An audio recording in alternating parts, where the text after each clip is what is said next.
Introduction दीजिएगा, अपनी company के बारे में बताइए, फिर सवाल हम। राइट। मैं राजेश वर्मा हूँ, चार्टर्ड अकाउंटेंट और एनजीओ गुरु प्राइवेट लिमिटेड का फाउंडर हूँ। मेरे साथ सुनील जी हैं, चार्टर्ड अकाउंटेंट, और गंगोत्री आनंद जी है जो कि सीईओ है एनजीओ गुरु प्राइवेट लिमिटेड के। जी सर, एनजीओ गुरु देश भर में जितने भी एनजीओ हैं उनके लिए एक महाकुंभ इवेंट का जो है आयोजन कर रहा है, तो क्या कुछ उद्देश्य है सर इसके पीछे? देखिए, एनजीओ का महाकुंभ मैं आपको एक बार पूरा अपना स्ट्रक्चर में बताता हूँ। होता क्या है कि हम लोग मंथली देश के अलग अलग राज्य में, स्टेट कैपिटल्स में हम लोग क्या करते हैं, सेमिनार करते हैं एनजीओ के लिए, और सेमिनार का टाइटल है struggling to successful NGO seminar. अब उसके बाद में 12 महीने में एक बार, जिस प्रकार से 12 साल में एक बार महाकुंभ लगता है, उस प्रकार से हम लोग क्या करते हैं, 12 महीने में एक बार एनजीओ का महाकुंभ ऑर्गेनाइज करते हैं, जहाँ पर पूरे देश से एनजीओज आते हैं यहाँ पर दिल्ली में। और मेन थीम क्या है कि जो हमने अपने सेमिनार्स के माध्यम से, अपने एक्शन प्लान के माध्यम से एनजीओ के साथ में काम करके जिन एनजीओ को सफल कर दिया है, सक्सेसफुल बना दिया है, उन सफल एनजीओ के सानिध्य में एक एनजीओ के लिए, एक स्टार्टअप के लिए, एक सोशल एंटरप्राइज के लिए सफलता के सूत्र क्या है, कैसे वो अपने एनजीओ को स्ट्रगलिंग से सक्सेसफुल एनजीओ में ट्रांसफॉर्म करे, इसके ऊपर पूरा हम लोग डिस्कशन करते हैं। पूरा यहाँ पर हम लोग लोगों को गाइड करते, दिशा निर्देश करते हैं। सर, लगभग कितने एनजीओ इस इवेंट में आते हैं भागीदारी लेने? देखिए, यहाँ पर हमने जो महाकुंभ हमारा फर्स्ट महाकुंभ था लास्ट ईयर 17 दिसंबर 2023 को, उसमें तकरीबन 500 एनजीओ आए थे और 500 एनजीओ का वो जो सेमिनार था, that seminar was world's largest NGO seminar, और इसमें हमने वर्ल्ड रिकॉर्ड बनाया था वर्ल्ड के लार्जेस्ट एनजीओ सेमिनार करने का। इस बार हमारे इस सेमिनार में हम लोग अपने ही वर्ल्ड रिकॉर्ड को ब्रेक करने जा रहे हैं। तो यहाँ पर तकरीबन 700-800 एनजीओ, ऐसे 1000 की रजिस्ट्रेशन है, तो 700-800 एनजीओ यहाँ पर पार्टिसिपेट करेंगे इस एनजीओ के महाकुंभ 2 में, जो 22 दिसंबर 2024 को हो रहा है दिल्ली में। दिल्ली में सर कहाँ पे इसका वेन्यू होगा और किस तरीके से इसकी रजिस्ट्रेशन कर सकते हैं लोग? देखिए, ईस्ट दिल्ली में आनंद विहार के पास में लेमन ट्री होटल है। इनफैक्ट वो दिल्ली बॉर्डर के उस पार कौशाम्बी में पड़ता है, बट वो दिल्ली से बिल्कुल सटा हुआ है। लेमन ट्री होटल कौशाम्बी में है जी। ये जो सर महाकुंभ आप कराते हैं, इसका पर्पस क्या है, क्या वहाँ पे लोगों को बताते हैं? देखिए, बेसिकली है क्या ना, पूरे देश से जो एनजीओज हैं, जो स्टार्टअप वाले हैं, सोशल एंटरप्राइज वाले हैं, उनको सही गाइडेंस नहीं मिल पाती है, और 10 साल 20 साल 30 साल से लोग एनजीओ बना के बैठे हुए, फंडिंग नहीं मिल पाती है एनजीओ में काम करने के लिए। काम सभी करना चाहते हैं, समाज सेवा करना चाहते हैं, तो उनको समाज सेवा करने के लिए जो फंडिंग की रिक्वायरमेंट्स क्या क्या है, वो रिक्वायरमेंट्स बताना कि किस प्रकार से फंडिंग की रिक्वायरमेंट्स को लोग पूरा कर पाएंगे, कैसे अप्लाई करें कि उनको फंडिंग मिल जाए, और उसके बाद में हैंड होल्डिंग करा के लेके चल के उनके साथ मिलकर के उनको फंडिंग दिलाना और समाज सेवा के काम में उनको सपोर्ट करना। ये बेसिकली पर्पस हमारा है एनजीओ के महाकुंभ 2.0 का। अभी काफ़ी यूथ भी एनजीओज बना रहे हैं और अपनी सेवाएं दे रहे हैं। सोशल मीडिया पे भी काफ़ी लोग एक्टिव होके करते हैं काम। तो यूथ को आप क्या मैसेज देना चाहेंगे? यूथ से कैसे आप कनेक्ट करते हैं? इंडिया की बात करेंगे ना, आज के टाइम पे इंडिया वर्ल्ड का यंगेस्ट कंट्री है, लार्जेस्ट पॉपुलेशन, यंगेस्ट कंट्री, और इंडिया को 5 ट्रिलियन इकोनॉमी की तरफ लेके जाने का प्रधानमंत्री जी का लक्ष्य है।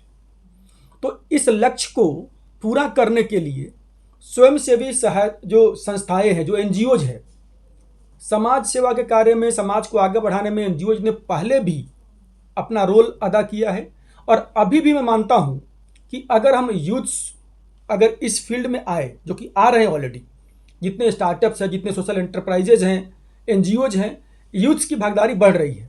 तो यूथ्स यहाँ पर भागीदारी लेंगे, बढ़ेंगे, और उनको अगर सही गाइडेंस मिला, जो मैं कर रहा हूँ, सही गाइडेंस मिलेगा, तो डेफिनेटली देश को जो पर्पस है 5 ट्रिलियन इकोनॉमी पर लेके जाने का, उस उद्देश्य को पूरा कर पाएंगे। और यंगेस्ट इंडिया जो है, जो लार्जेस्ट पॉपुलेशन का इंडिया है, पॉपुलेशन सही रास्ते में चैनलाइज हो पाएगा।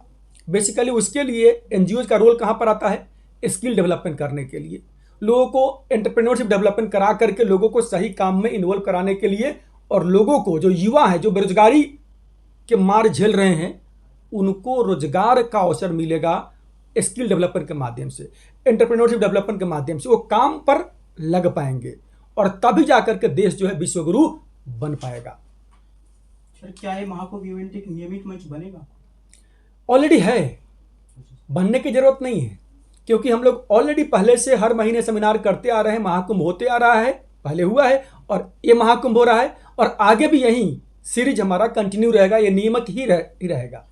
सर एक सवाल था, अगर कोई एनजीओ आपसे जुड़ना चाहती है और आपके सेमिनार में पार्टिसिपेट करना चाहती है, उसके लिए उन्हें कहाँ संपर्क करना पड़ेगा? देखिए, उसके लिए एक नंबर है 9910401351, जो आप लोग स्क्रीन पे भी चला देंगे। तो उस नंबर पर कॉल करके या व्हाट्सअप मैसेज सेंड करके वो अपना इंटरेस्ट जाहिर कर सकते हैं। उसके बाद हमारी टीम उनसे कनेक्ट कर लेगी, पूरी तरीके से गाइड कर देगी।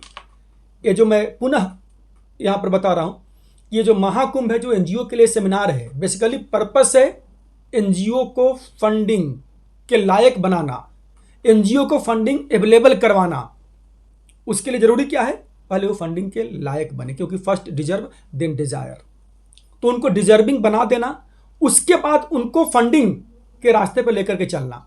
और ये जो इवेंट है आपका 22 दिसंबर 2024 को हो रहा है, दिल्ली में लेमन ट्री होटल में हो रहा है। मॉर्निंग 9 से लेकर के शाम के 6 बजे तक होने वाला है, जहां पर मैं Rajesh Verma, chartered accountant, founder NGO group private limited, पूरी तरीके से गाइड करने वाला हूँ एनजीओ को कि एनजीओ में फंडिंग के क्या क्या रिक्वायरमेंट्स है, कैसे उस रिक्वायरमेंट्स को पूरा करे और किस प्रकार से प्रपोजल ड्राफ्ट करे, कौन कौन सा फंडिंग अवेलेबल है, कैसे अप्लाई करे कि फंडिंग उनको मिल पाए और किस प्रकार से प्रोजेक्ट्स को आगे इंप्लीमेंट करे। इवन मैंने पहले बताया कि ये महाकुंभ का पर्पस क्या है, सफलता के सूत्र सफल एनजीओ के सानिध्य में। तो जो सफल एनजीओ है, यानी जो बड़े एनजीओ है, मदर एनजीओ है, उनके साथ में कनेक्ट करके नए एनजीओ काम करना सीख सकते हैं या उनको काम का, फंडिंग का मौका मिल सकता है। जो स्टार्टअप है, सोशल एंटरप्राइज है, उनको स्टार्टिंग से लेकर के उसके लिए फाइनेंस कराना, लोन दिलवाना और उनके एंटरप्राइज को सेटअप कराना। चूंकि पर्पस क्या है, एनजीओ को सेल्फ सस्टेनेबल बनाना। एनजीओ हमेशा लोगों को देने के लिए, समाज के कल्याण के लिए काम करती है। तो एनजीओ को चंदा मांगने नहीं जाना पड़े, बल्कि एनजीओ का जो फंडिंग का जो सोर्स है ना, वो अपने यहाँ खुद ही वो लोग जनरेट कर पाए। ये उद्देश्य है हमारे एनजीओ का महाकुंभ करने का और हमारे इस मुहिम में आने का। चूंकि हमारा स्लोगन है helping those who help others. Sir ये जो एनजीओ का आप महाकुंभ कर रहे हैं, इसकी कोई एंट्री फीस भी है या ये फ्री रहेगा एनजीओ में? जी, ये देखिए लेमन ट्री होटल में हो रहा है। वहाँ पर जो पार्टिसिपेंट्स आएंगे सबके ब्रेकफास्ट का, लंच का पूरी व्यवस्था है। तो यहाँ पर बड़ा मिनिमम सा फीस रखा गया है कि सभी लोग अफोर्ड कर पाए। The fees is 3000 rupees basic entry fees है यहाँ पर इस महाकुंभ सेमिनार के लिए। इसमें उन्हें क्या क्या सुविधाएं मिलेंगी, कुछ वो बताना चाहें? देखिए, पूरा दिन का नॉलेज का कोई कीमत नहीं होता। नॉलेज का आपका कौन सा पॉइंट आपका भविष्य, आपका भाग्य बदल दे, उसका कीमत नहीं आंक सकते। तो ये कोई नॉलेज की कीमत की हम बात नहीं कर रहे हैं। हाँ, पार्टिसिपेशन फीस है, जहाँ पर उसमें उनको ब्रेकफास्ट की सुविधा है, लंच की सुविधा है, पूरा दिन नॉलेज शेयरिंग सेमिनार उनको अटेंड करना है, फंडिंग का बुकलेट मिलेगा। एक हमारा एनजीओ गुरु का फंडिंग क्लब होता है, जहाँ पर मैं डेली एनजीओ के लिए जो फंडिंग स्कीम्स आते हैं, जो प्रोजेक्ट्स आते हैं, जो ग्रांट्स आते हैं, उसके बारे में इंफॉर्मेशन प्रोवाइड करता हूँ। तो उस फंडिंग क्लब का 1 ईयर का मेंबरशिप उनको फ्री ऑफ कॉस्ट मिल जाएगा। इसके लिए कोई अलग से पेमेंट करना उनको नहीं पड़ेगा। और सबसे बड़ी बात, कोई 10 साल से, 20 साल से, 30 साल से एनजीओ चला रहे हैं, स्ट्रगल कर रहे हैं, फंडिंग नहीं ले पा रहे हैं, मेरे एक्शन प्लान पर चल करके लोग सफल हुए हैं और उनको भी सफल होने का अपॉर्चुनिटी, मौका मिलेगा। यकीनन वो जो दिन होगा ना 22 दिसंबर 24, पार्टिसिपेंट्स के जीवन का सबसे लकीएस्ट डे होने वाला है, क्योंकि वहां से उनके एनजीओ की भाग बदलेगी संघर्ष से सफलता की ओर। आप कोई डाटा देना चाहेंगे कि हिंदुस्तान में भी कितने एनजीओ एक्टिव हैं और काम कर रहे हैं? एक्टिव की बात करेंगे, मैं पूरा आपको क्वांटिटी बता रहा हूँ। इंडिया में तकरीबन 32 लाख एनजीओ रजिस्टर्ड है और 18 लाख के आसपास अनरजिस्टर्ड है। टोटल 50 लाख एनजीओ है, लेकिन 50 लाख में से जो जिंदा है, जो काम कर रहे हैं, जो नीति आयोग के अकॉर्डिंग तकरीबन 2 लाख के आसपास मात्र है। तकरीबन 2 लाख के आसपास जो एक्टिवली काम कर रहे हैं।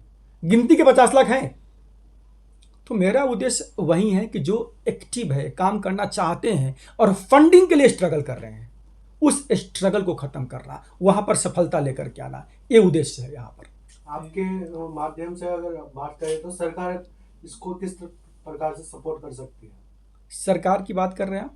जी। ठीक है, सरकार के पास तो ऑलरेडी बहुत सारे स्कीम्स हैं, चाहे आप सेंट्रल गवर्नमेंट की बात करें, स्टेट गवर्नमेंट की बात करें, जिस मर्जी गवर्नमेंट की बात कर लीजिए, डिपार्टमेंट्स की बात कर लीजिए, गवर्नमेंट के हर डिपार्टमेंट के पास, हर मिनिस्ट्री के पास एनजीओज के लिए स्कीम है।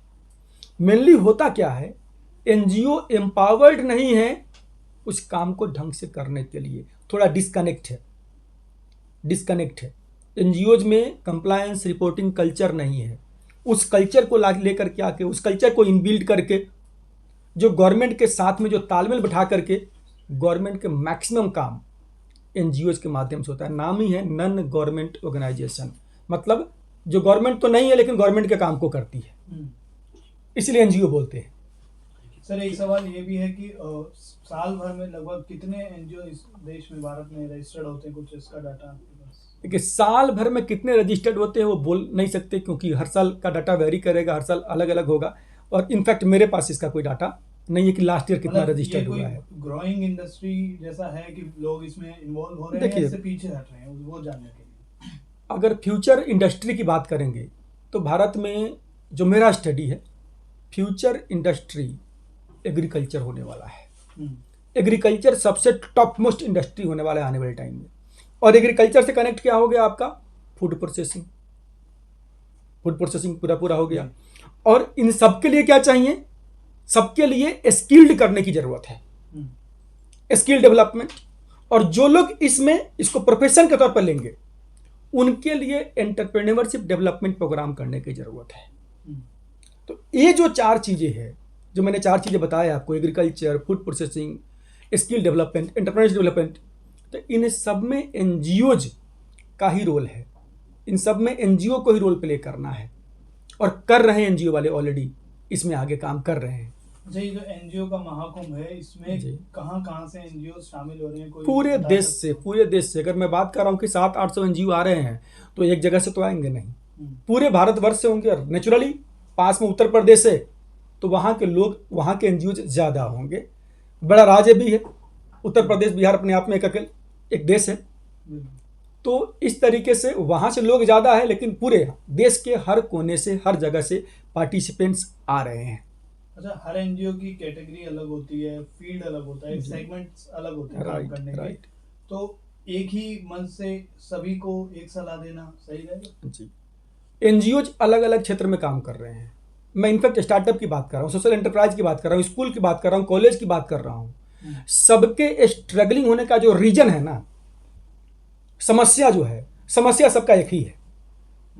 वो समस्या क्या है? फंडिंग के रिक्वायरमेंट्स को कंप्लाई नहीं करना, सही सिस्टम का नहीं हो पाना, रिपोर्टिंग का नहीं होना, रिपोर्टिंग कल्चर नहीं होना, फंडिंग कहाँ से मिलता है उसके जानकारी का अभाव होना।